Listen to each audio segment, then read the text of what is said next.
Hello friends, எல்லாரும் எப்படி இருக்கீங்க? கண்டிப்பாக நல்லா இருப்பீங்க நம்புகிறேன். இதில் வந்து தர்ஷிகா முட்டை எடுத்ததுக்கான அந்த சீன் பற்றி தான் நம்ம பேச போகிறோம். ஆக்சுவலி தர்ஷிகா இந்த இடத்துல பண்ணது கரெக்ட், என்னோட ஒப்பீனியனும் கரெக்ட் அப்படிங்கிறது தான். ஸோ வந்து அதை பற்றி நம்ம டீட்டெயிலாக பேசலாம். ஸோ அதுக்கு நம்ம சேனலுக்கு ஃபஸ்ட் டைம் வரவங்க சப்ஸ்கிரைப் பண்ணிக்கோங்க. நம்ம வீடியோஸ் பிடிச்சிருந்தா இல்லை முடிஞ்சோட பிடிக்கும்னு நினைக்கிறேன்.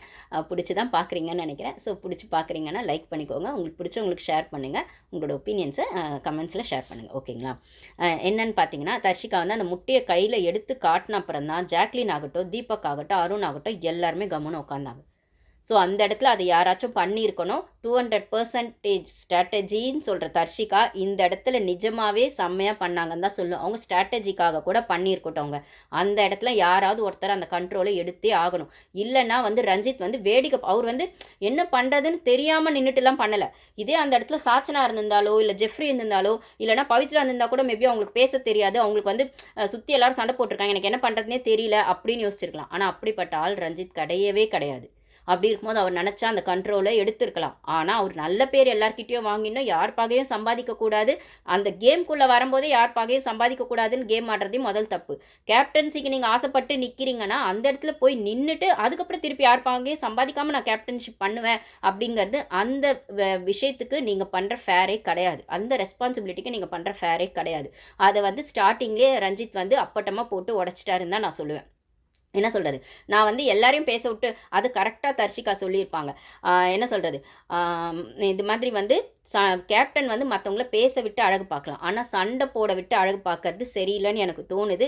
ஒரு விஷயம் வந்து பேச ஆரம்பித்து அது கேஸாக போகுது, பிரச்சனையாக போகுது அப்படின்னும் போது அந்த கண்ட்ரோலை எடுக்காமல் இப்படி வேடிக்கை பார்த்துட்டு இருக்கிறது வந்து எனக்கு சரின்னு தோணலை. இது கேப்டன்ஷிப் குவாலிட்டி இல்லை அப்படின்னு அவங்க சொன்னதை நானும் அக்செப்ட் பண்ணுறேன். நிஜமாகவே அந்த இடத்துல தர்ஷிகா இல்லை, வேறு யாராச்சும் அதை பண்ணியிருக்கணும். ஆனால் வேறு யார் பண்ணாலும் அதை யாரும் பண்ண மாட்டாங்க அப்படிங்கிற மாதிரி தான் இவர் நினச்சிட்டு இருந்தார் ரஞ்சித்.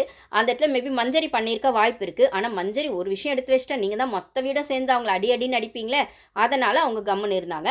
அதுக்கு மட்டும் இல்லாமல் ரஞ்சித்தை வந்து கேப்டன் ஆக்கினது தீபக். ஸோ தீபக்கான ஜால்ரா கூட்டமும் ஒன்று இருக்குன்னும் போது அந்த இடத்துல போய் இந்த விஷயத்தை பண்ணிட்டா தீபக்கான அந்த ஜால்ரா கூட்டம் மொத்தம் தம் பக்கம் எதிராக திரும்பிடும் அப்படிங்கிற ஒரு பயமும் அங்கே இருக்குது. இனிமேல் ரொம்பவே சேஃப் கேம் ஆடுறதுக்கு நிறைய பேர் அந்த வீட்டில் இருக்காங்க. இதுக்கு மேலே சேஃப் கேம் ஆடக்கூடாது அப்படிங்கிறது தான் இந்த ஷோவை பொறுத்த வரைக்கும் யதார்த்தமான உண்மை. ஆனால் இனிமேலும் சேஃப் கேம் ஆடுவேன், இல்லை இனிமேல் தான் நான் சேஃப் கேமே ஆடி வந்து நான் வந்து டைட்டில் வின்னர் ஆகிறதுக்கு ட்ரை பண்ணுவேன் அப்படின்னு சொன்னால் அது என்ன சொல்கிறது, ஒரு டிசர்விங் கண்டஸ்டன்ட் அப்படின்னு நான் சொல்ல மாட்டேன். ஸோ இந்த இடத்துல தர்ஷிகா அந்த ஸ்டாண்டை எடுத்ததை நான் சூப்பர்னு தான் சொல்லுவேன். ஒரு லீடர்ஷிப் குவாலிட்டிக்கு இருக்க வேண்டிய ஃபஸ்ட்டு கண்ட்ரோல் எடுக்கணும். அந்த விஷயத்தில் என்னோட டெசிஷன், இதில் நீங்கள் என்ன வேணால் டிசைட் பண்ணிக்கோங்க, தப்பாக நினச்சிக்கோங்க, உங்கள் ஜட்ஜ்மெண்ட் எனக்கு தேவையில்லை, இல்லை எனக்கு இது சரின்னு தோணுது அப்படிங்கிறத, அது ஒரு பிரச்சனை பெருசாகுதுன்னும் போது ஒரு டெசிஷன் எடுத்தே ஆகணும். இது வந்து ஒரு லீடர்ஷிப்புக்கு இருக்க வேண்டிய ஃபஸ்ட்டு குவாலிட்டி.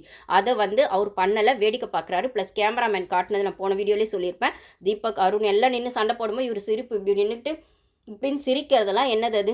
ஒருவேளை அங்கே நிற்கிறவங்களுக்கு அந்த மெச்சூரிட்டி இல்லைன்னா குழப்பத்தில் என்னடா இப்படி சண்டை போடுறாங்க, என்னால் ஒன்றுமே பண்ண முடியல அப்படிங்கிறது வேறு மாதிரி இருக்கும். அந்த ரியாக்ஷன், ஃபேஸ் ரியாக்ஷன், இவரோட ரியாக்ஷன், நீங்கள் சண்டை போடுங்க சண்டை ஒன்று இந்த பதவி மட்டும் எனக்கு, பஞ்சாயத்து பண்ணுறது சண்டை போட்டுக்கிறதுலாம் உங்கள் இஷ்டம். அப்புறம் வந்து என்னை கேள்வி கேட்டாங்கன்னா அவங்க சண்டை போட்டாங்க சார், நான் என்ன பண்ணுறதுன்னு சொல்லிடலாம் அப்படின்னு இவருக்கான சேஃபர் சைடு இவர் விளையாடுறாரு. தீபக் என்ன பண்ணுறாரு, இவரை கேப்டன்ஷிப்பில் நிற்க வச்சதுனால நம்ம வேணால் என்ன வேணால் பாயிண்ட் எடுத்து வச்சு பேசலாம், இல்லை நம்மளுக்கு எதிராக யாரும் பேச மாட்டாங்க, இல்லை வந்து அருணோ இல்லை விஷாலோ வந்து நம்மளுக்கு எதிராக எதுவும் பண்ண மாட்டாங்க, இல்லை இந்த வீட்டில் நம்மளுக்கு எதிராக எதுவும் பண்ணாமல் இருக்க நம்ம ஒரு டீம் ஃபார்ம் பண்ணி வச்சுருக்கோம், அதுவும் அன்ஷிதாவை அதை லீடர்ஷிப்பாக வச்சு ஒன்று பண்ணி வச்சுருக்கோம். அப்படின்ற பட்சத்தில் அதுக்கு பிஏவாக வந்துட்டு என்ன சொல்கிறது, அருண் விஷால்லாம் வச்சுருக்கோம். ஏன்னா அந்த திருட்டு கும்பலில் இவங்கெல்லாம் ஒன்றா தானே பண்ணாங்க போன வாரம், அப்படின்லாம் இருக்கும்போது பண்ண மாட்டாங்க அப்படின்னு நினச்சிட்டாரு. இந்த இடத்துல அருண் தனக்கு எதிராக நின்னதையோ, விஷால் அந்த பக்கம் நின்னதையோ, அதுக்கப்புறம் எதிர்பார்க்காத ட்விஸ்ட்டாக தர்ஷிகா போய் இந்த முட்டை கிட்ட போய் கையை வச்சதையும் தீபக் சுத்தமாக எதிர்பார்க்கல. தீபக் வந்து தர்ஷிகா வந்து அந்த முட்டையை எடுத்துகிட்டு கையில் நிற்கும்போது அந்த என்ன சொல்கிறது, தீபக்கோட ஃபேஸை வந்து கேமராமேன் காட்டினதை நீங்கள் எல்லாம் பார்த்துருப்பீங்கன்னு நினைக்கிறேன். ஸோ அப்போயாவது அவர் எழுந்து அவர் தான் அதுக்கு பொறுப்பேற்றுக்கிட்டு அருண் சாரி சொல்கிறாரோ இல்லையோ, இல்லை தர்ஷிகா இது ஆரம்பித்ததே நான் தான், இதுக்கு வந்து அவர் பொறுப்பாக முடியாது, இல்லை வந்து நான் ஒன்று ஆரம்பித்தேன் அது அருணுக்கு சரியாக புரியல, இல்லை அது எங்கள் 2 பேருக்குள்ளே இருக்கிற விஷயம், இதனால் இது அவரோட கேப்டன்சியை பாதிக்க வேணான்னு ஒரு சாரி மேபி சொல்லியிருந்தா கூட அந்த பொண்ணு அதை வச்சிருக்கலாம். அதை வச்சதுக்கப்புறம் அது பிக் பாஸ் அக்செப்ட் பண்ணுவாரா பண்ணலையாங்கிறது வேறு விஷயம். ஆனால் வந்து அதை வந்து அட்ரஸ் பண்ணாங்க. அதாவது எல்லாம் ஆனதுக்கப்புறம் இவங்களுமே அது நான் பண்ணிடுவேன், முட்டை எடுக்க வந்தது ஓகே அப்படின்னு சொல்லி வேறு வழியே இல்லைன்னு இப்போ தன் மேலே ப்ரொஜெக்ட் ஆகிடும், நம்ம மாட்டிக்குவோம், இல்லை நாளைக்கு வீக்கெண்டில் நம்மள கேள்வி கேட்பாங்க அப்படின்னு ஒரு விஷயம் வந்ததை அந்த பதட்டம் வந்ததை ஒரு கண்ணில் நம்மளால் பார்க்க முடியுது. இதோட கம்ப்ளீட் ஆகிற விஷயம் இல்லை. இந்த வாரம் ஃபுல்லாக இது ஒரு பஞ்சாயத்தாக வீக்கெண்டில் வரத்தான் போகுது. ஓகேங்களா? ஏன்னா வார்த்தைங்களை 2 பேருமே விட்டுருக்காங்க. தீபக்கும் விட்டுருக்காரு, அருணும் விட்டுருக்காரு. அவ்வளோதான். இதுக்கு நடுவில் வந்து தர்ஷிகா வந்து அது சொல்கிறாங்க, 2 சண்டை போட விட்டு அழகு பார்க்கறது ஒரு கேப்டன்ஷிப் கண்ட்ரோல் இல்லை, நான் கேப்டன்ஷிப்புக்கான அழகு இல்லை, இந்த கண்ட்ரோல் எடுக்கணும், இதை எடுக்கிறது மூலிமா கேப்டன்ஷிப் அந்த அத்தாரிட்டியாக அந்த கண்ட்ரோலாக அவர் இதுக்கு மேலே எடுப்பாருன்னு நான் நினைக்கிறேன். நாளைக்கு ஒரு விஷயம் திருப்பி ஏதோ ஒரு டிபேட் டிஸ்கஷன் வந்தாலும் அந்த இடத்துல கண்ட்ரோல் எடுத்து கேப்டன் வந்து இது என்னோட டெசிஷன், இது என்னோட அத்தாரிட்டி, நான் வந்து ஒரு விஷயம் பண்ணால் அது நான் சொல்கிறது தான் அங்கே ஃபைனல் டெசிஷனாக இருக்கணும் அப்படின்னு அந்த லீடர்ஷிப்பை எடுத்து அவர் வந்து அதை வந்து அந்த கண்ட்ரோல் எடுத்து நடத்துறதுக்கு இந்த விஷயம் அவருக்கு ஹெல்ப்ஃபுல்லாக இருக்கும்னு நினைக்கிறேன். அதனால் நான் இதை எடுக்கிறேன் அப்படின்னு சொல்லி எடுக்கிறாங்க. உடனே அதெல்லாம் ஓகே தான் தங்கம், திருப்பி தங்கமாமா தர்ஷிகா தங்கம் எனக்கு புரிய வச்சிங்க, எனக்கு நல்லா புரியுது, நான் இல்லைன்னு சொல்லலை, கரெக்டாக அப்படின்னு சொல்லிட்டு இவரோட அந்த கோவத்தை வெளிப்படுத்துகிறாரு வார்த்தைகளில். அதில் அவர் சொன்ன ஒரு சில வார்த்தைகளும் எனக்கு வந்து அக்செப்டன்ஸ் இல்லை, அவரோட உண்மையான குணம் அதுதான் அப்படின்னு நம்மளுக்கு புரியுது. ஆனால் அது சிரிச்சுக்கிட்டே பேசினதுனால அந்த அந்த உண்மைத்தன்மை வெளில வரல அப்படிங்கிறது இல்லை. நான் ஆல்ரெடி சொன்ன மாதிரி வார்த்தைகளில் மட்டும்தான் வந்து விஷயத்தை வெளிப்படுத்தணும்னு அவசியம் இல்லை, கண்கள் தான் ஃபஸ்ட்டு பேசும். இதை நான் வந்து emotional moments of Sachana with Muthu and மஞ்சரின்னு போட்டிருப்பேன், அதில் போட்டிருப்பேன். நான் எப்பயுமே வந்து வார்த்தைகளில் வர விஷயத்தை விட கண்ணில் வர அந்த எமோஷன்ஸை நம்புவேன். ஸோ அந்த வன்மமாக இருக்கட்டும், கோவமாக இருக்கட்டும், பாசமாக இருக்கட்டும், இல்லை அந்த ஹீட் ஆஃப் த மூமெண்ட்டில் வர கோவமாக இருக்கட்டும், எதுவுமே கண் வந்து மறைக்கவே மறைக்காது. வாய் போய் சொல்லலாம், புத்தி கூட சம்டைம்ஸ் குழப்பத்தில் வேறு என்ன சொல்கிறது, இது சரியா அது தப்பியான்னு சரியா தப்பான்னு குழம்பலாம். ஆனால் கண் வந்து அந்த கண் வந்து குழப்பத்தை கூட கண்ணில் காட்டி கொடுத்துரும்.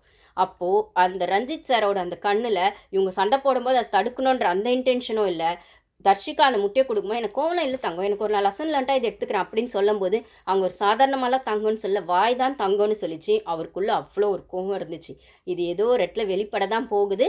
ஸோ எனக்கு தெரிஞ்சு ரஞ்சித் சார் கேப்டன் பொறுமையாக ஹாஷா வந்து கோவப்படுவாரா செய்வாராங்கிறது எனக்கு தெரியாது.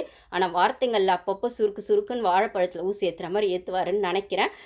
இந்த இடத்துலையுமே அவர் அதை பண்ணார். நான் அதை பற்றி பேசுகிறேன் கைஸ். ஸோ வந்து தர்ஷிகா வந்து தெளிவாக சொல்லுவாங்க, ஒரு டிபேட் வந்து டிஸ்கஷனாக மாறலாம், ஆனால் அந்த டிஸ்கஷன் கயாசா மாதிரி இங்கே வந்து இவ்வளோ பெரிய விஷயம் ஆகுது. கேப்டன் வந்து அந்த கண்ட்ரோலிங் பவரை எடுக்கவே இல்லை. இனிமேல் ஏதாவது டிஸ்கஷன் ஃப்ளோரில் வந்தால் நீங்கள் வந்து அந்த கண்ட்ரோலிங் பவரை எடுக்கணும், அந்த அத்தாரிட்டி எடுக்கணுன்றதுக்காக நான் இதை பண்ணுறேன், இது பண்ணுறேன் அப்படின்னும் போது அது வந்து வந்து இவர் சொல்வார் ரஞ்சித் சார், அதான் தர்ஷிகா தங்கம் நீ சொல்கிறது எனக்கு புரியுது, நானுமே இது ஒரு லெசன் லேர்ன்ட்டாக எடுத்துக்கிறேன். இப்போ இது எனக்கு மட்டும் இல்லை, இங்கே இருக்கவங்க எல்லாருக்குமே வந்து அவங்க செய்கிற ஒரு விஷயம் இங்கே ஒரு ரிசல்ட்டாக வரும். அதாவது நீங்கள் ஏதாச்சும் பிரச்சனை பண்ணால் என் முட்டை பறி போயிடும் அப்படிங்கிறதுல வந்து மற்றவங்களுக்கும் அது தோணணும். இனிமேல் நீங்களும் புரிஞ்சு நடத்துக்கோங்கன்னு மற்றவங்களுக்கு சொல்கிற மாதிரி இவர் அந்த இடத்துல கண்ட்ரோல் எடுக்கலை. மற்றவங்க பேசுகிறத நீங்கள் வந்து என்ன சொல்கிறது கண்ட்ரோல் எடுக்கணுங்கிறது அங்கே விஷயமே தவிர, மற்றவங்க வந்து இதை புரிஞ்சுக்கணும் அப்படிங்கிறது அவங்க புரிஞ்சுக்குவாங்க புரிஞ்சுக்க மாட்டாங்கன்றது அவங்க பிரச்சனை. ஆனால் முட்டை உங்கள் பிரச்சனைனா அதுக்கு கண்ட்ரோலை நீங்கள் தான் எடுக்கணும் அப்படிங்கிறத என்னோட ஒப்பீனியன். ஸோ அவரோட கேப்டன்ஷிப்பை அவர் வந்து அந்த ரெஸ்பான்சிபிலிட்டி எடுத்துக்கணும் அப்படின்னும் போது இதை வந்து ஒரு வேக்கப் காலாக நான் எடுத்துக்கிறேன் அப்படின்ற மாதிரி அவர் வந்து ரொம்ப நல்ல விதமாக சொன்னார். ஏன்னா வந்து அந்த இடத்துல தர்ஷிகா பண்ணுவாங்க அப்படின்னு நானுமே யாருமே எக்ஸ்பெக்ட் பண்ணலைங்க. டக்குன்னு அது ஒரு ஆர்குமெண்ட்டாக எவ்வளோ நேரம் போக போதோ கத்திக்கிட்டே தான் போகிறாங்கன்னு நினச்சா செம்மையாக அதை வந்து ஸ்டாப் பண்ணுறதுக்கான ஒரு ஸ்மார்ட் வேவை தர்ஷிகா பண்ணாங்கன்னு தான் சொல்லும். 200 ஸ்ட்ராட்டஜி பேக் டு ஃபார்ம் வந்தால் நல்லா தான் இருக்கும். மேபி அது இந்த இடத்துல மட்டும் ஆரம்பிச்சுட்டு திருப்பி புஷ்ஷுன்னு ஆயிருமா அப்படின்னு தெரியாது. இது நல்லா இருந்தது. இந்த இடத்துல உடனே முத்து எழுந்து ஸ்மார்ட்டாக அவர் ப்ளே பண்ணுவார்.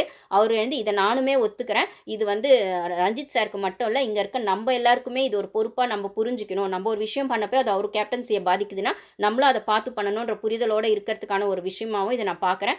அதனால் வந்து இது ஒரு ஹெல்த்தியாக எடுத்துக்கிட்டு இதை நானுமே அக்செப்ட் பண்ணிக்கிறேன் இந்த முட்டை எடுத்த விஷயத்தை அப்படின்னு சொல்லி அவர் சொல்லுவார். அப்போ கூட திருப்பி தீபக் எழுந்துக்கார். தீபக் கிட்ட கேமராமேன் போயிட்டு வந்துடும், அவர் ஃபேஸ் எப்படி ஆச்சு அப்படின்னு தர்ஷிகா முட்டை எடுத்தோன்னே உடனே அப்போ கூட எழுந்து இந்த டிபேட்டை ஒரு இந்த டிஸ்கஷனை அப்புறம் டிபேட்டாக வச்சுக்கலாம், தனி செஷனாக வச்சுக்கலாம். அப்போ கூட வந்து அது வந்து நான் பேசுகிறதா பேசுவேன் அப்படின்ற மாதிரி குத்தி காட்டுறதோ இல்லைனா அது வந்து ஓப்பன் டிஸ்கஷனாக இல்லாமல் இருந்தாலும் சரியாக வராது. அப்புறம் இருக்கிறது முட்டைக்கும் பிரச்சனை ஆகிடும் பார்த்துக்கோங்க அப்படின்னும் போது, சார் நீங்கள் ஆரம்பிச்சுதான் சார் அவருக்கு பிரச்சனையாக இருக்குது, ஏமா பார்த்து இந்த இடத்துல நீங்கள் சாரி கேட்டு இல்லை கம்முனாவது உட்காந்து சாரி கேட்கலனா கூட பரவாயில்ல, கம்முனாச்சும் உட்காந்துரும். திருப்பி எழுந்து இது ஒரு டிஸ்கஷனாக வைப்பேனா சொல்லுவீங்க. அப்போ நீங்கள் அவரை கேப்டன் ஆக்குனதும் போகிறோம், அவருக்கு வந்து நீங்கள் ஆப்பு வச்சதும் போகிறோம் அப்படிங்கிற மாதிரி தான் இருந்துச்சு. இதுதான் நடந்துச்சு. இப்போ வந்து ரஞ்சித் சார் வந்து அவருக்கான விளக்கத்தை ஃபுல்லாக கொடுப்பாரு. அதுதான் வந்து அவரோட கோவத்தை வெளிப்படுத்தினதோட ஃபஸ்ட்டு என்ன சொல்கிறது, ஃபஸ்ட் டைமாக அவர் கோவத்தை முழுசாக நம்மளால் பார்க்க முடிஞ்சுது அப்படிங்கிற மாதிரி இருந்தது. ஆனால் அது கத்தியோ கலாட்டா பண்ணியோ கிடையாது.